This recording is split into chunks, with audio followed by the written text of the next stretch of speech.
Hi everybody, I'm coming to you with a little bit of information for your kitchen. I made some, what I would call like a ciabatta bread. I cooked it in my cast iron skillet, which I love.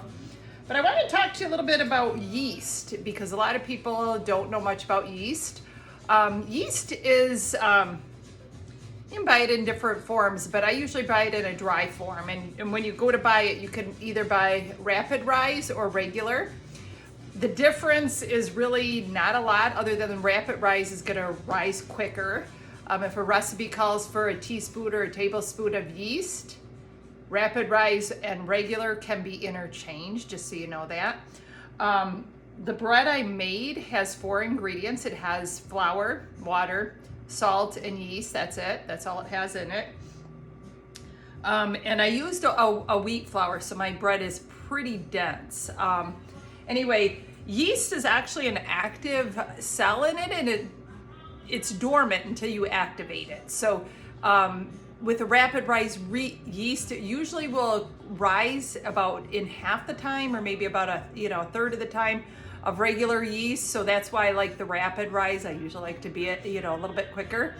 So if you're wondering about yeast, there you go. I made this bread. I want to show you how this turned out. Shoot, and I probably should have loosened it from my pan. I just pulled it out of the oven.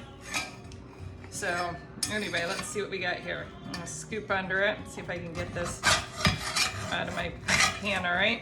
Sometimes I'll add raisins to it or dried cherries or whatever, but this is a really easy to use bread.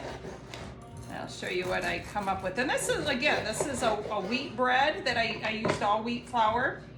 It's still hot. You can see the steam coming out of it. But if you look at it, it's a little bit denser bread because I did use all wheat flour, nothing else.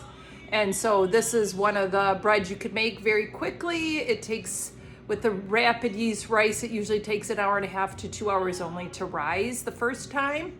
And I usually rise mine and then I'll throw it in my pan and let it rise one more time a little bit and then throw it in the oven. So there is your yeast bread, or your ciabatta bread made with your regular rapid rise yeast for a quicker, faster bread.